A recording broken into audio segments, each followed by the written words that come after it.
Welcome back to The Breakdown with me, NLW. It's a daily podcast on macro, Bitcoin, and the big picture power shifts remaking our world. The Breakdown is sponsored by NYDIG and produced and distributed by CoinDesk. What's going on, guys? It is Saturday, August 28th, and that means it's time for the weekly recap. And the weekly recap is always sort of a guessing game of what it's going to be. Will it be a roundup of all the news events, or will it be a topic that I just happened to miss? And this week, I actually did a couple of news roundup type episodes, and I didn't feel like there was the need for that. But there was a topic that I didn't have a chance to dig into, which is something that I'm calling the race for stablecoin transparency. So let's get into that. So stablecoins. You guys know that I have a historical, overarching pattern sort of perspective. I like to look back at things and ask how a historian or an observer in the future might subdivide specific parts of a timeline or a movement. History doesn't neatly divide itself into clean sequential phases. It's messy and overlapping and mean reverting and punctuated. Still, I do think that we can look back at certain moments as either heralding something new coming or reflecting a shift that has happened. I tend to think that Facebook's announcement of Libra will be seen as one of those moments. It was June 2019. This was a fairly perfect middle point between the end of the 2017-2018 ICO boom and the beginning of the 2020 institutional-driven rally in Bitcoin, which, as we know, was followed this year by a surge in NFTs and continued growth in DeFi and Layer 1 smart contract chains. There are two trends that I believe Facebook's Libra announcement heralded.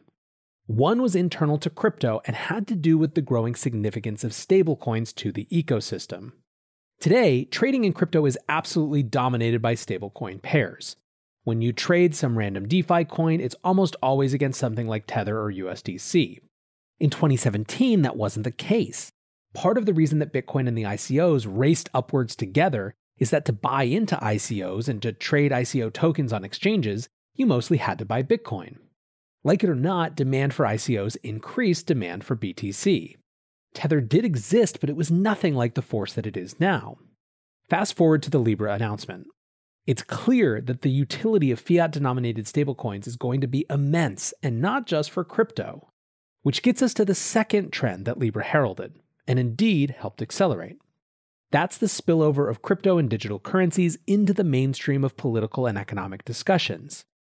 There probably isn't another company on Earth that could have freaked out as many governments as Facebook did when it announced that it was going to create a currency that was stable, but not pegged to any single country's fiat, but instead a basket of global currencies. It was a move that, in the minds of central banks, would have instantly challenged the power of those central banks. The issue, of course, was Facebook's billions of built-in installs for pushing adoption of this new currency. Now, Libra itself, despite occasionally popping up in the news for having changed its name again or something, was effectively stillborn and strangled in the cradle. It was a massive miscalculation if they thought they were going to get the US to be down with this. Especially obvious, I think, in retrospect, was not pegging it to the dollar and not domiciling the company in the US. It was also really suspect to try to make a banking the unbanked argument rather than a scary China will do it first argument. But this is neither here nor there, and we're not here to focus on Libra except to say that they were a starting gun. Since June 2019, a bunch of things have happened. Stablecoins have become absolutely embedded at the core of the crypto system. There are $65 billion worth of Tether out there and $27 billion worth of USDC, to name just the two biggest. Second, stablecoins have been increasingly the site of significant regulatory scrutiny. Under Brian Brooks' Office of the Comptroller of the Currency during the Trump administration, a number of new rules made it much easier for banks and financial institutions to interact with stablecoins and stablecoin issuers. This raised the ire of a number of congressmen and women who basically wrote an act to pin stablecoins down to having to be issued by banks called the Stable Act.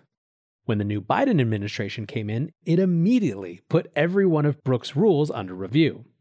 What's more, new legislation from Congressman Don Beyer, this is that comprehensive crypto regulation that looks like it has the Treasury's hands all over it, would give the Treasury Department sole discretion to approve or veto private stablecoins. And of course, this is to say nothing at all of the global attentional shift to CBDCs.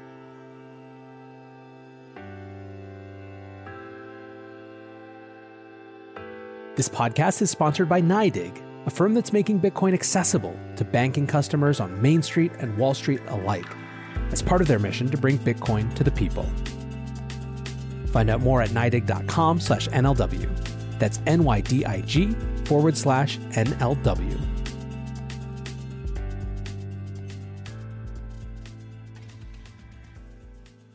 China responded first and most aggressively to what they perceived as the threat of Libra, and have largely shaped the dialogue and discussion ever since. Europe has also made it clear that they're headed in the direction of a digital euro, while the US has been more cagey. That said, Powell and his friends at the Fed have said that this is the year that they really start bringing the digital dollar conversation to Congress. In the US, there are some fairly pitched battles around CBDCs. There are some who point to China and say we must keep up with what they're doing. There are others who say that any US digital dollar has to be designed in a way that is anti-surveillant to live up to not only our values, but our constitutional obligations. Even though we've been talking about it for a couple years, this is a discussion that is absolutely going to grow in the years to come. Now, to me, one of the interesting wrinkles has to do with the way that financial innovation has usually happened in the US. It has tended to not come from the government alone. Shocker, I know. Instead, it's been about the government creating space and context for the private sector to build the rails and then blessing them with the force of law. So if you look at the progress that has been made on CBDCs, China appears to be wildly far in the lead, right? I mean, they've had multiple contest-based trials of increasing size in cities around the country. They've started rolling out the digital yuan to use in the metro. Way ahead, right? If we assume that the Federal Reserve is going to design their own digital dollar, then yes, China is absolutely ahead. But what if, instead, the Federal Reserve announced that they're going to build on the existing rails of US-denominated stablecoins, absorbing, for example, the USDC infrastructure as the start of an official digital dollar network that could plug directly into today's financial system? All of a sudden, the US digital dollar would be light years ahead of China's CBDC. It would have $2.5 billion in settlement activity daily, which is nearly $1 trillion annually. What's more, it would be home to a nascent and highly dynamic ecosystem of applications surrounding it and natively plugging into it. What's more, it would already be plugged back into the traditional financial system through increasing linkages with companies like Visa.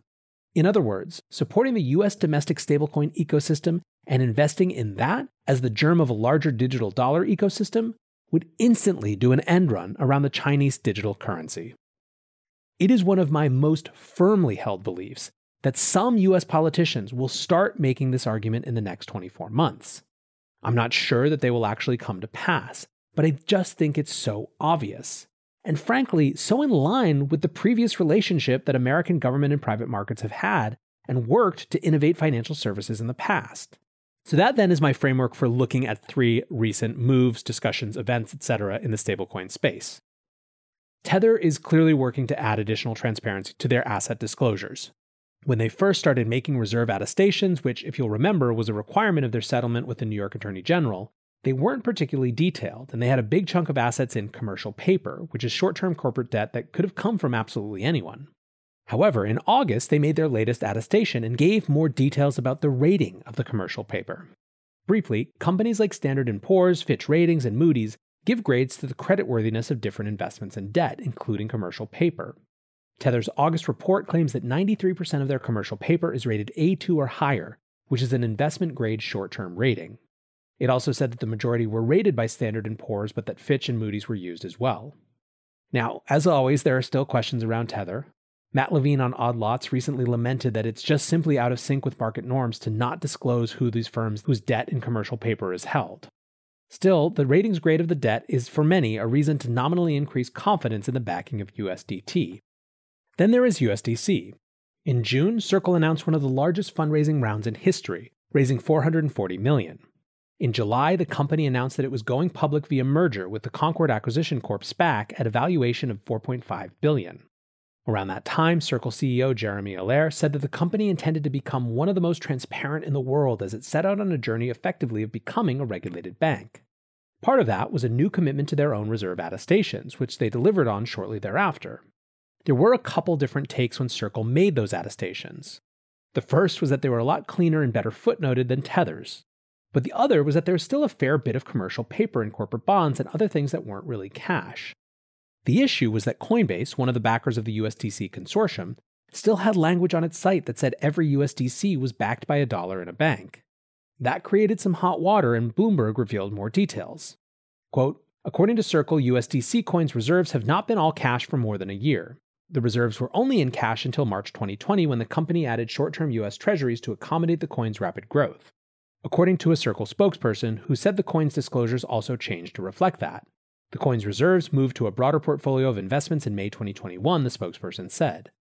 Because of this, and with that goal of transparency in mind, earlier this week Circle updated their stance. Here's what Jeremy Allaire had to say about it. USDC reserves update. This morning we announced that effective in September, USDC reserves will be held in 100% cash and short-duration US treasuries. At Circle, we are seeing rapidly growing interest in digital currency by leading global payment networks, internet-scale commerce and digital media companies, and a broad range of fintechs and other financial institutions. This growth has rightly brought significant federal regulatory attention as regulators consider the implications of digital currencies growing from $100 billion to potentially supporting trillions of dollars in economic activity in the coming years. Since inception, USDC reserves have been bound by the permissible investment rules under state money transmission regulations, which is how Circle is regulated today. These rules protect consumers and ensure $1-to-$1 liquidity for USDC at all times.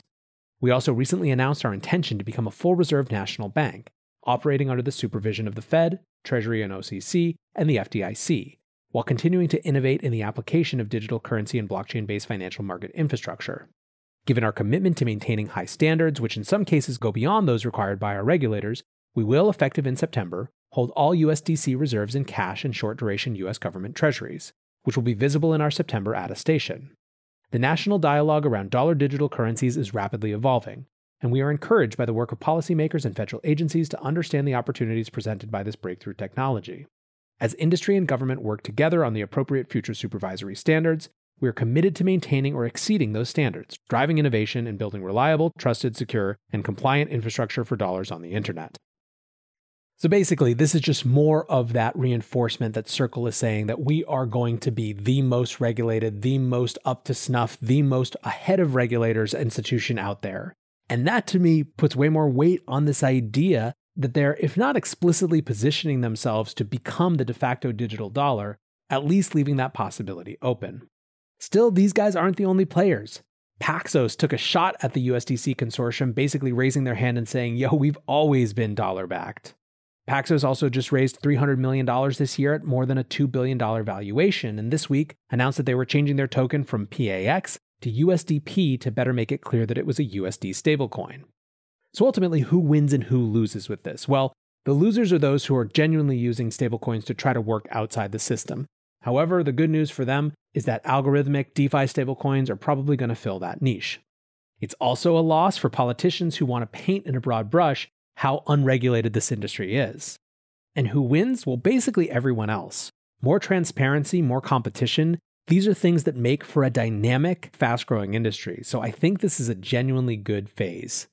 Perhaps, going back to my historical moments kind of setup, we will look back at the summer of 2021, with everything that happened around the infrastructure bill and every other regulatory thing that's about to happen, as the shift to a very different moment in the history of the formal US economy and its relationship to crypto assets.